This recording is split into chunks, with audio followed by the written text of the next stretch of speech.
Shamps and giggles, history, news, views, and reviews from Shamps and Giggles back for 2024. Oh my lord. Welcome back. Oh Lord, obviously that story was, you know what I mean? Shakira, rest in peace. Her family, condolences and so on. Probably we're going to buck up on one of them one day because they're in the manor. They're in the manor. They're right here. So when we're down here, they're there. You know what I mean? If there's somewhere in that crowd, there's at least one of them. You know what I mean? So condolences, etc., going out to the family there. There's so much things to discuss. Shabs and giggles, as everyone knows, history, news, views, and reviews from a Black perspective, of course. That's us, that's you. Look, it's the community that come together. We see things happening, and then we just feel compelled to report on it. And that's why we come together and part the things. Crazy Cousins in the building. Yoland is in the building. Big up. TMJ's in the building. What up? So, Smiley, what else did you have? There's a lot. I know there's a lot, so I'm just going to let you. There is a lot, and I'm just going to try and bounce through. So my second, there was another condolences, but it was only to condolence to the hairy biker, the Baker man. I don't know if you heard about that. His name's Dave Myers. Died of cancer yesterday, I believe it was. Really? He was on the famous for cooking. The two biker boys, they call them the hairy bikers. Yeah. So he had cancer and he was going through some treatment. So it's just on my condolence section of the banter that there we go. I'm passing it on to our listeners. Yeah. Yeah, there you go. Yeah. So Myers, age 66, young man. Yeah. But it's the cancer side of things. So so it was just to let our group and people know. He went for the chemo as well. And so from here, he lost it. All that hair went. Yes. And, there we go. Yeah. So I thought I'd share that with our listeners, and to sad our loss. group. Yeah, sad loss. And there was another one which we had a little bit of a debate on it about it. About a British Airways supervisor. It's in the newspapers, in the news. It's the BA supervisor on the run in India. No way. What was that? Accused of organising £3 million immigration scam from Heathrow. Oh, well, that might well have happened. It did, and he was quite smart in what he done, but I'm surprised others didn't do it, or maybe others have done it and haven't been caught. And he I'm not sure if you've got the information there, but so he's been seeing these criminals and other people come 3 through. million. Yeah, at least, but they can't guarantee it was that amount. He was doing it for years. They have to go back and see how many he's done it. 25 grand a time. He was charging them 25. Yeah, 25 grand a time. And it's when they're without the correct visas to get through to a country. So what he was doing is that, yes, I'm Mr. Singh. He's gone to India, so I'm just saying he's a Mr. Singh. You come to my checkout. I'm on checkout 7 on Tuesday. Come get up in my queue and I'll get you on the plane. Don't worry. So they come to him, they come to you, you see, oh yes, Mr. George, yes. There you go, there's your ticket, get on the plane. Once you're on that plane, that's it. You're out of the UK, you're out of India, you're out of the UK. He puts them on a plane to Canada because in Canada, they don't have the restrictions like the UK have. Yeah. Sending them to Rwanda and so on. When you come in. Yeah, so when you come in though, because you got to show your passport to get in, isn't it? No, you show your passport at Heathrow. When you get to the other end, when you get to the other end, when you're going on holiday, when you come off the plane, you're in the country, aren't you? Yeah. What's the first thing you go to? Customs. Yeah. Yeah. Yeah. But when you go to immigration control. Yeah.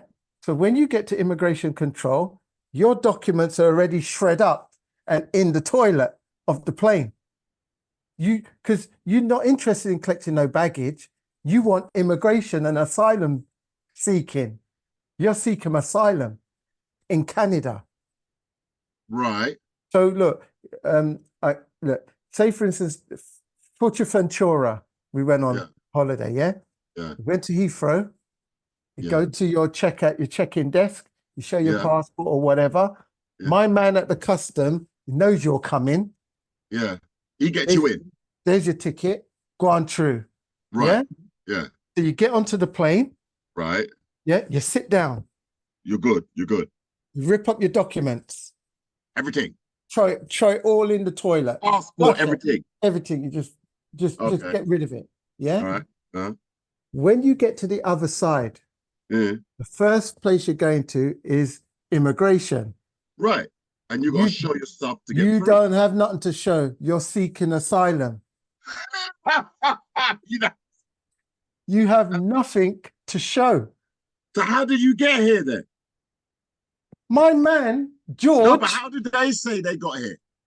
This is They it. got on the plane. How did you get on the plane without no papers? And that's the problem. And that is only now. It's only now they've realized. They're thinking, well, hold on. How you get on from Heathrow? How did you get on a British Airways flight with the wrong and no documents? Maybe Spice can tell you.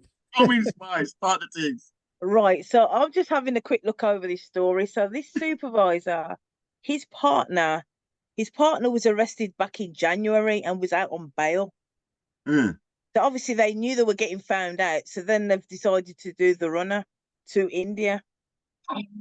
So he never got caught. Right, yeah. So obviously it's a gay couple because it says his partner and it says he was. So his partner worked in BA Ground Services. So his partner also worked for BA. Right. So obviously the two of them were running a scam at BA to get these people to Canada. So absolute joke. They said it's going on for about 5 years. Yes, and 25 grand a pop. And they knew Canada would be accepting in some way, Yes. So that's why Canada was the particular place. So remember, Canada hasn't got a young population in it.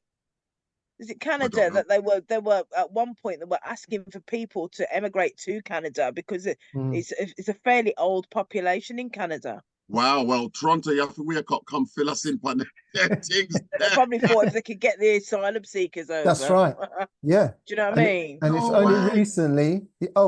Oh yeah. Toronto's here. Look, there she goes. She's wide awake. Yeah, I'm sorry. I'm getting ready. My granddaughter has a showcase dinner, dance showcase and dinner, so I have to get ready for that. Big up. But yeah. So yes, Canada is known for accepting asylums seekers. One of the things, though, what is an issue? Toronto, Montreal, Vancouver.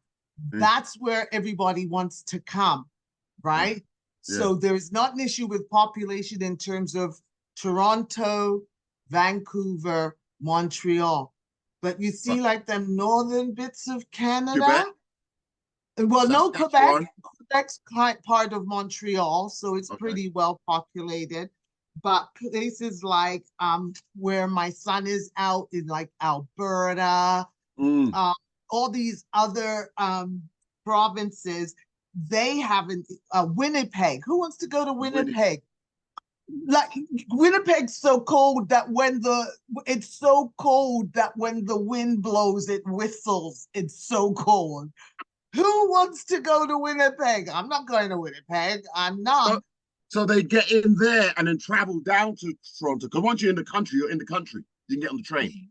Yeah, or you could fly because it's far, right? Yeah. And then we have time differences across Canada. So if you're in Western Canada, they're 3 hours behind us here. Say like America, yeah. Right. So it's massive. So none of it is close to Greenland. And none of it has like 22 hours of darkness in the wintertime. Wow. It's dark all the time. Wow. So, but Canada's accepting of these people that will show up with nothing. Well, I think they're getting a little bit wiser. Obviously. So currently there's a big brouhaha because our prime minister has made a deal, particularly with Sri Lankans, Indians. They can come and they can just come. Wow. Right? Like they've made a deal because to the point, it is not a vastly populated country across Canada, right? However, we currently have a group of Black asylum seekers who they have in shelters right now. From where? And not doing anything with them. So they pick and choose who they're going to give asylum to. That's pretty standard. Right? Where do people come from, the Black people? Where they come from? I can't remember. I'm really sorry. I can't remember, but we had an influx there from African country, influx, and probably crossing of the border from America, because Canada also borders on many American states. Yeah, absolutely. And there are particular areas where people know if they can make it across from that American state into Canada, there's actually, I think, a bus that will pick them up and take them to where they need to go for asylum. Like it's a whole system, but you know, but it is not so great for Black people who are trying to get asylum. We do not get the same kind of open armed reception as other people of other races may get. So that is something that as a Black person, it doesn't matter where you're trying to go. They're not trying to be as open armed to you as, look at the Ukrainians. Our Ukrainians got here, right? Our Canadian government gave Ukrainians $25,000 each family. Yeah. Gotta be kidding me. And what, house them as well? House them, this, that, the other. They're not trying to give Black people no $25,000, and they've got these. I'll look it up and get back to you if I have enough time. The group of African asylum seekers, they've got them basically living in a tent city in the midst of the winter. So you know, we as Black people, we just don't win. We could have spent the money until the passport and reach here. And then would probably have them in like asylum jail, you know what I mean? Like they wouldn't be letting them like just get through just like that. But, I hear that. Let's have a listen to what they have to say about this British Airways employee who is on the run after helping at £25,000 a pop, helping people probably of same gender, race, I mean. But I don't know, I'm not going to say anything.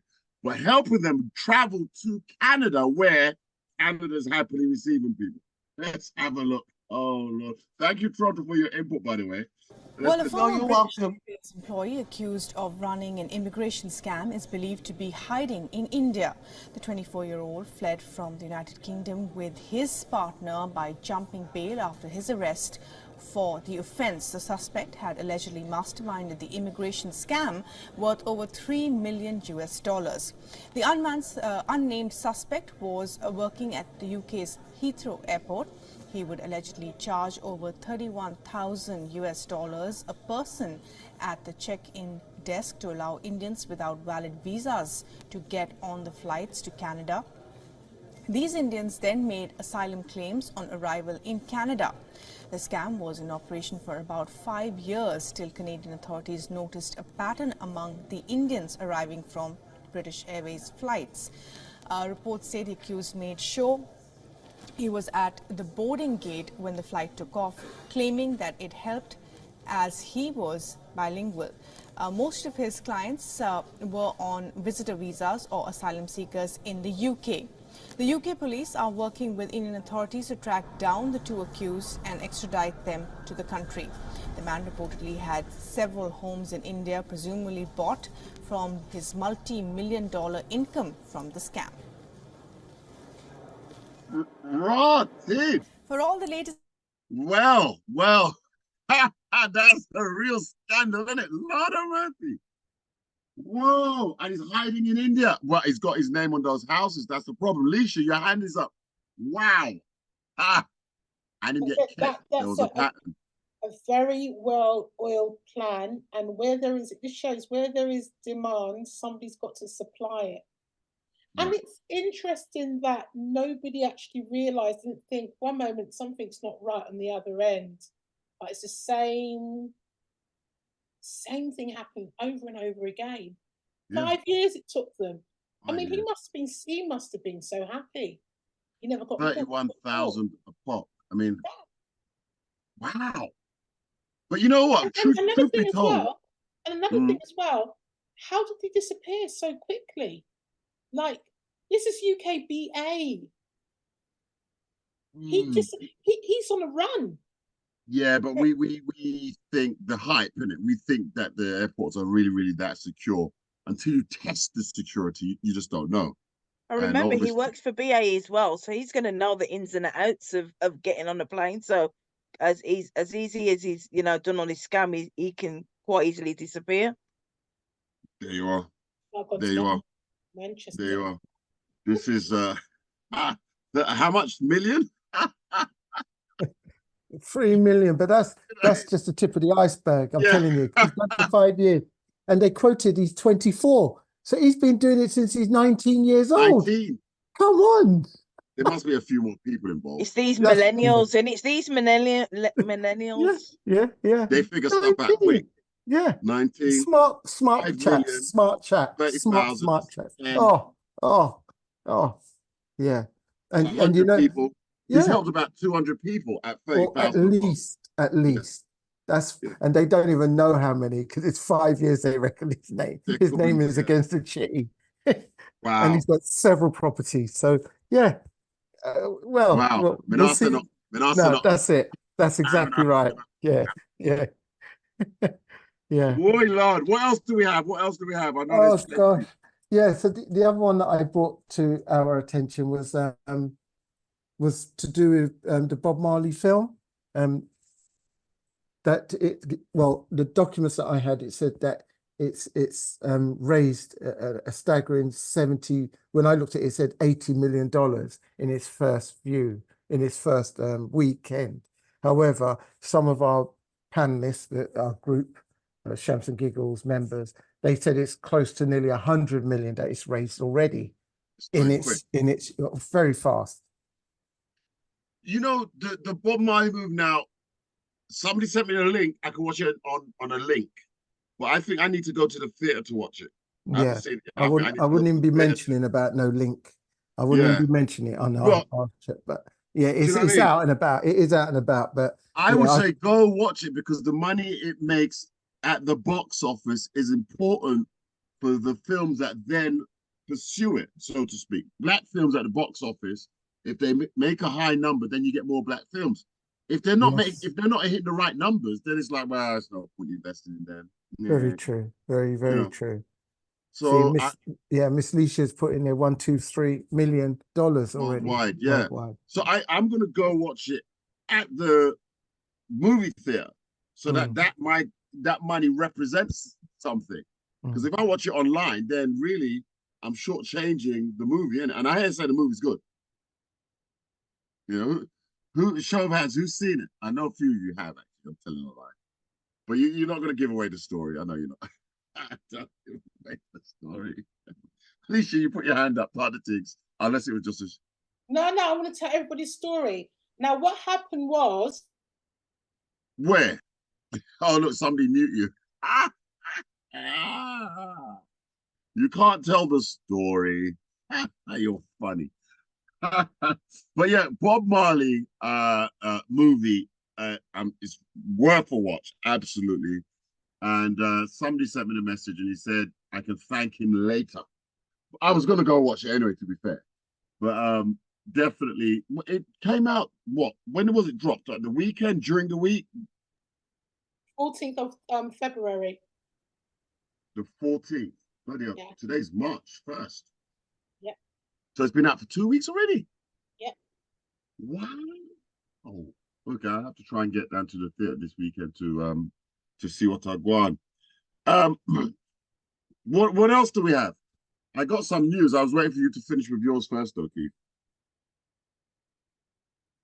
You're muted, so I don't know what you're saying. Yeah, sorry about that. Yeah, let this be one of the last ones. It was to do with a woman deciding, because she's saying that she doesn't want any children. She was happy to donate 88 eggs to help strangers. Well, hold on a minute. I mean, she doesn't want children. I mean, how many, when women produce each month, how many eggs are being released? It's only one, isn't it?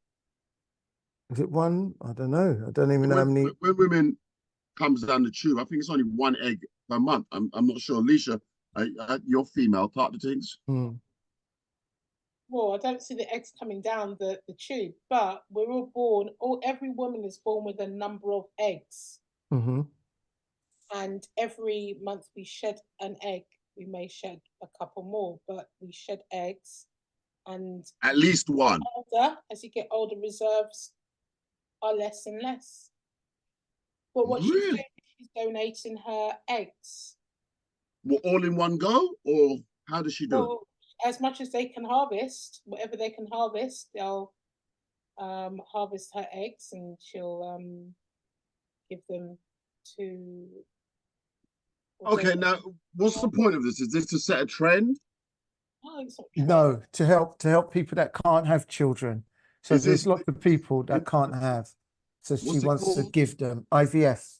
Is it artificial insemination? Yeah. Yeah, that's what that is, right? Yeah. Intravenous IVF. What's that stand for? No, it's egg donation. So it's a bit like sperm donation, but it's egg donation.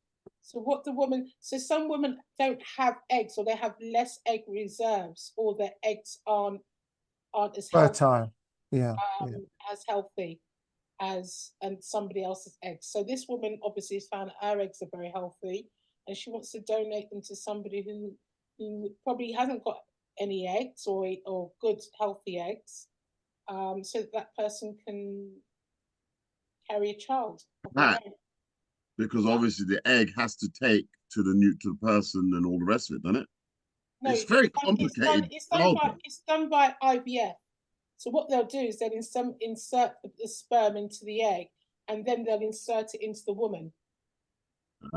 So egg donation is when a woman goes through part of the IVF process in order to have some of her eggs collected, which you can then donate to someone else's treatment, fertility research, or training. In many cases, women donate to someone they know, such as a family member, who may be unable to use her own eggs. Because it said that, I'm going to ask the question, was there, and I was toying with asking, when women donate the eggs, is there money involved? Like, do they get paid? Like, if you donate blood, you can get paid. Well, this is it. Our panelists and the ladies on our Champs and Giggles believe that she must be getting paid for it. But the article that I read and took on the news, it didn't mention nothing about payment. I took it that it says this big article about donate. I thought that she just donate. Here you go. I can free it up. I have them in abundance. Yeah. Have them. Oh, there's a bit more to it. George, I saw you. I don't know what you was doing with your hand. I saw you doing something like that. I don't know if you was trying to put it up or. Yeah, sometimes I've been watching a program on the telly called Born to the Same Stranger. Right. And it's a lot about men that donated sperm back in the 80s or whatever. And a lot of them did it anonymously. And of course, now with technology and everything, I mean, one person has got like 21 half siblings now that they found. But there was one woman where she was actually going through IVF with her husband. And as she put it, which I thought was a really nice way of putting it, she delivered 9 eggs. and they had 9 eggs inseminated by her husband's sperm, and that made 9 embryos. They ended up using 5 of them, and they donated the other 4. So they donated whole embryos that were to people that had neither person that had fertility. Both people had fertility issues, and so they needed a whole embryo to have a baby. And then you see the story after. I mean, it's incredible. I pay anybody to watch it. It's unbelievable. So it's called Born to the Same Stranger. These kids born to the same. Is that what it's called? So these kids are. They're not kids. I didn't mean kids. But, I mean like they're adults. These children who are now adults, but they came from the mother and father who donated egg and sperm. But they're living with parents who, well, could be like adopted parents then, really, isn't it? Well, but they're not because IVF treatment, all the rest of it. Yeah, well, I mean, it was really interesting because they go to meet the woman who actually donated the embryos, and the woman who actually had one of those gifted to her and had the daughter. When she stands there and says, you know, I look at her son. And they're actually twins, even though they're born completely separate, different apart. They're actually out of the same batch. They're actually non-identical twins, these two. Wow. But she said one slip of the pipette, and I could have been bringing up a son, and she could have had a daughter. I mean, it is as fine line as that. I want to watch that. What's it called, George? Born to the Same Stranger. It's done by the same people as Long Lost Family. No. Prime. Davina McCall, so it'd be like Channel 4 maybe, ITV even. Oh, Davina McCall. And Nikki Campbell. Well, Nikki Campbell is adopted, so it's really poignant, a lot of the stories for him as well, you know? Right. I'm going to look that one up. It's just really interesting, but the problem you've got now weird, is the ethics side of it. Well, look, because you have like bloodline detectives where they can like now put your DNA in, and if you get like a third cousin twice removed hit, and they can definitively take it back to your great grandparents, bring it down to your, and they like with these people, they worked out it was one of these 2 brothers. No 2 ways about it. They knew it was one of them. So then they're looking at, well, which one was in the right place at the right time, because they can go on Facebook. They went on Facebook. And could see which one it is, but I give them props because they understood that at that moment in time they still need a mediator. This person still might want it to be anonymous. Right. For a lot of people, they understand technology. Yeah, but you see that it's not anonymous, is it? Technology can reveal everything. Yeah. So it's not anonymous, and then that can open a can of worms. See, all this experimenting that they've been doing over the years, it could turn around and just slap people upside the head, because it just gets revealed with time. Lisha, I know you want to quickly get something on, or do you want to hold it? Well, go on, say it right now. Go on, Lisha. Real quick, your question was, do women get compensated for donating their eggs? It's illegal to pay for egg donations in the UK. Egg donors can receive compensation of up to £750 per donation cycle to cover their costs. This is from the Human Fertilisation and Embryology Authority. Provided they're not in the UK, because you said it's illegal, right? Well, we're talking about the UK. We're in the UK, so we're talking about the UK. It's illegal. It's illegal in the UK, so you go over to Ireland, you donate your egg, and you're good. You get 750 quid. We get £750 for any costs associated with it. In England. In the UK. Not in the UK. Yes, in the UK. Is Ireland is UK or not? Yeah. Yes, Great Britain. Northern Ireland. Oh, so you have to go to Turkey then? Well, Northern Ireland. Northern Ireland. But you can't, no, but what Miss Lisha, I take it, is saying is that it is illegal. However, you can get your some costs back in the UK, £700 of time for one egg. So you imagine we have to go to break. We'll be back to continue after these words. Tribute Morgan Heritage. Oh, my. Well. She's still loving me. Though I've caused her so much pain. I've done my share of wrong. Time and time again.